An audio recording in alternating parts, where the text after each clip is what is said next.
Hello दोस्तों, स्वागत है आप सभी का खूबसूरत सफल दीपक सर में। दोस्तों, आज जो हम चर्चा करने वाले हैं क्लास 10th का मैथ का जो है पोलिनोमियल्स। चैप्टर का नाम क्या है? बहुपद। क्या है दोस्तों? बहुपद। उसमें आज हम लोग लेकर के आए हैं क्लास 10th का जो है प्रश्नावली 2.1 पोलिनोमियल्स का। यह जो है एक ग्राफिक्स रूप है। ठीक है, तो दोस्तों आज हम लोग डिस्कशन करने वाले हैं। ये इस ग्राफ के माध्यम से हम लोग समझने वाले हैं कि इसमें कितने शून्यांक है, यानी शून्यांकों की संख्या के बारे में हम लोग डिस्कस करने वाले हैं। तो इसमें जो है दोस्तों सबसे पहले प्रश्न आपसे पूछा जा रहा है क्या कि इसमें देख सकते हैं यहाँ कि किसी बहुपद P ऑफ x के लिए y बराबर P ऑफ x का ग्राफ नीचे आकृति 2.10 में दिया गया है। जैसा कि आप लोगों को एनसीईआरटी के माध्यम यानी एनसीईआरटी पैटर्न पर, फुल एनसीईआरटी पैटर्न पर यह जो है क्वेश्चन आधारित है दोस्तों, तो ध्यान दीजिएगा। और उसी प्रकार से दिया गया है प्रत्येक स्थिति में P ऑफ x के शून्यांकों की संख्या ज्ञात करनी है। P ऑफ x का जो शून्यांक होता है उसकी संख्या हम लोग को प्राप्त करनी है। तो चलिए दोस्तों देखते हैं, एक एक करके सभी ग्राफ को हम लोग समझेंगे और उसमें जो है शून्यांकों की संख्या यानी P ऑफ x के लिए जो है शून्यांकों की संख्या क्या होती है उसको हम देखेंगे। उससे पहले आप लोग चैनल पर नए आए हैं तो चैनल को क्या कर लीजिएगा, सब्सक्राइब कर लीजिएगा और उसके बाद जो है वीडियो को लाइक और अधिक से अधिक दोस्तों में शेयर कर लीजिएगा। याद रखिएगा चैनल का नाम है दीपक सर। चलिए दोस्तों हम लोग चलते हैं। तो सबसे पहले हम पहले ग्राफ पर चलेंगे। पहले ग्राफ में आपसे दिया हुआ है कि यहाँ देख सकते हैं, हम लोग जानते हैं कि एक ग्राफ में 4 एक्सिस होता है। कितने एक्सिस होता है बच्चा लोग?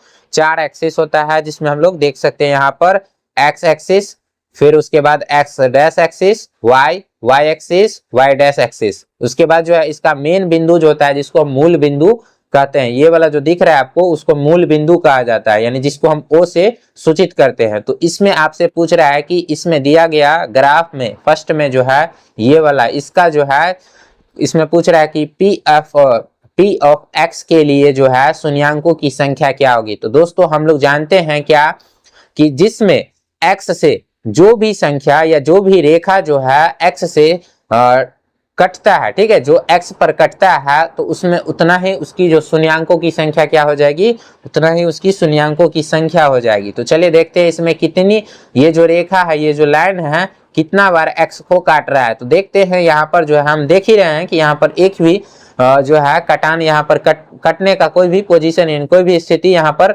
नहीं आ रहा है। तो इसका जो हो जाएगा शून्यांकों की संख्या क्या हो जाएगी दोस्तों, ये इसका जो संख्या हो जाएगा 0 हो जाएगा। क्या हो जाएगा बच्चा लोग? इसका जो शून्यांकों की संख्या आपसे पूछा जाए कि चित्र 1 में शून्यांकों की संख्या P ऑफ x के लिए चित्र 1 में शून्यांकों की संख्या क्या हो जाएगी, तो 0। क्या होगा?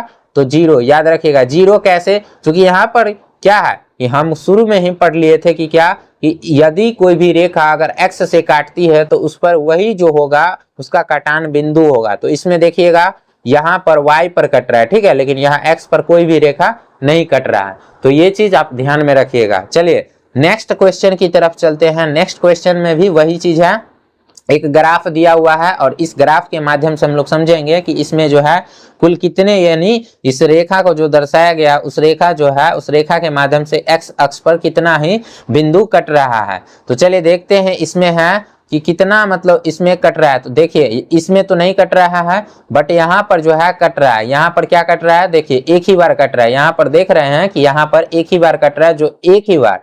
तो इसका जो बचा, इसका ये शून्यांकों की संख्या क्या हो जाएगी, इसका शून्यांकों की संख्या याद रखिएगा, ध्यान दीजिएगा क्या कि इसका शून्यांकों की संख्या 1 होगी। क्या होगी? क्योंकि यहाँ पर एक ही बार x एक्सिस पर जो है काट रही है, ठीक है।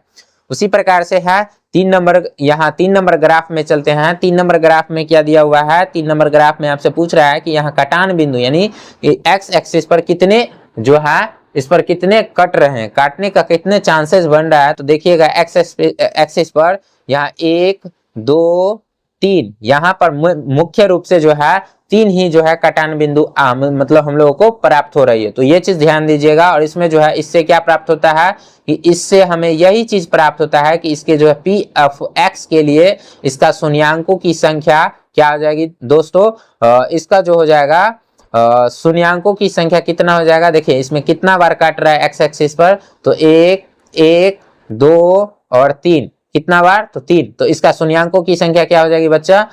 इसका जो हो जाएगा शून्यांकों की संख्या याद रखिएगा 3 हो जाएगा। कितना हो जाएगा? 3। कितना? 3। ये चीज ध्यान में रखिएगा। इस ग्राफ के माध्यम से हम लोग शून्यांकों की संख्या ज्ञात कर रहे हैं। ठीक इसी प्रकार से है 4 नंबर प्रश्न में है कि 4 नंबर में भी वही चीज एक ग्राफ दिया हुआ है, ठीक है। और इसका जो है P ऑफ X के लिए जो है शून्यांकों की संख्या क्या करनी है, हम लोगों को प्राप्त करनी है। तो देखते हैं इसमें कितने बार X एक्सिस पर जो है रेखा काट रही है। तो 1 बार और ये 2 बार, ठीक है, 1 बार और ये 2 बार। तो इसमें शून्यांकों की संख्या कितना हो जाएगा? डियर बच्चा लोग, इसका जो है शून्यांकों की संख्या जो हो जाएगा याद रखिएगा 2। कितना होगा? 2। ठीक उसी प्रकार से हम चलते हैं 5 नंबर ग्राफ पर, ठीक है। 5 नंबर बहुत आसान है, ये जो है ना दिया हुआ है बहुत आसान है, आप आसानी से एकदम इजी वे में समझ सकते हैं, ठीक है। तो इसमें भी ठीक उसी प्रकार से चलते हैं कि क्या है, इसमें भी एक ग्राफ दिया हुआ है और इस ग्राफ के माध्यम से हम लोग समझेंगे कि एक्स एक्सिस पर कितना बार ये जो लाइन है, ये जो लाइन दिया हुआ है इस प्रकार का, कितना बार एक ग्राफ में एक्स एक्सिस पर कितना बार काट रहा है। तो चलिए देखते हैं। यहाँ पर दिया हुआ है क्या कि यहाँ पर 1 बार और ये 2 बार, ये 3 बार और ये 4 बार, ठीक है। यानी कुल मिलाकर के कितने बार यह जो है कटान मतलब इस एक्सिस पर जो है कितना बार काट रहा है। तो ये चीज ध्यान में रखिएगा, ये जो है 4 बार, कितने बार? 4 बार काट रहा है, ठीक है। इसका यानी शून्यांकों की संख्या कितना हो जाएगी? 4 हो जाएगी। इसमें आपसे पूछ रहा था कि शून्यांकों की संख्या जो है कितना होगा दोस्तों, इसका जो शून्यांकों की संख्या हो जाएगी 4 हो जाएगी। ये चीज ध्यान में रखिएगा, कितना होगा?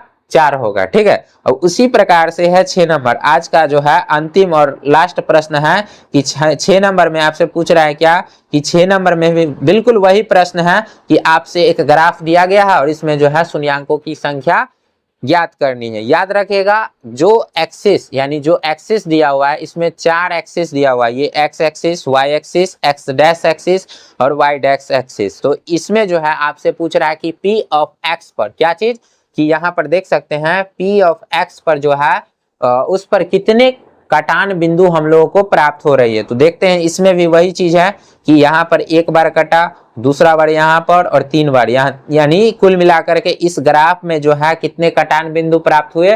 तो याद रखिएगा 3 बार जो है कटान बिंदु हम लोगों को प्राप्त हुए। तो इसका आंसर क्या हो जाएगा दोस्तों, इसका आंसर हो जाएगा 3। क्या हो जाएगा? 3। यानी इसमें आपसे पूछा गया था कि शून्यांकों की संख्या कितना है, इस ग्राफ के माध्यम से जो है प्राप्त करना था। P ऑफ X के लिए जो है P ऑफ X के लिए शून्यांकों की संख्या कितना था, तो 3 हो जाएगा। कितना? 3। 1 यहाँ पर 2 और 3। भूल चूक से भी ये चीज मत गलती कीजिएगा कि यहाँ पर यदि आप देख रहे हैं कि यहाँ पर कट रहा है तो ये चीज नहीं, यहाँ हमसे पूछ रहा है क्या चीज कि x axis P of Y बराबर P ऑफ X के लिए जो है शून्यांकों की संख्या क्या होगी, ये चीज आप ध्यान में रखिएगा, ठीक है। तो आज के लिए जो है 2.1 प्रश्नावली जो 2.1 का था आज पूरा क्लियर कर दिया गया है। इस ग्राफ मतलब 2.1 में जो है पूरा खाली एक बोला जाए कि एक देखा जाए तो इसमें खाली कि सिंपल तरीका से जो है एक ग्राफ के रूप में 6 प्रश्न आप लोगों से पूछा गया था जो कि इस प्रकार से था, ठीक है। तो हम लोग इसको आज कवर कर लिए हैं। अब नेक्स्ट वीडियो जो मैं लाऊंगा 2.2 का प्रश्नावली क्लास 10th का जो है मैथ का क्लास 10th का, जिसमें हम लोग को पढ़ना है क्या कि गुणनखंड विधि से निम्नलिखित शून्यांकों की संख्या यानी शून्यांकों का योग और शून्यांकों का गुणनफल हम लोग को प्राप्त करना है और उसको साबित भी करना है। तो दोस्तों आज का वीडियो आप लोगों को कैसा लगा ये भी कमेंट करके बतला दीजिएगा। और ये जो वीडियो था मतलब जो काफी यूजफुल था, आप लोग कमेंट करके बतलाइए। इस प्रकार का वीडियो अगर आपको चाहिए तो चैनल को सब्सक्राइब कर लीजिएगा और वीडियो को लाइक कर लीजिएगा। फिर मिलेंगे एक नए वीडियो में, तब तक के लिए आप लोगों को धन्यवाद।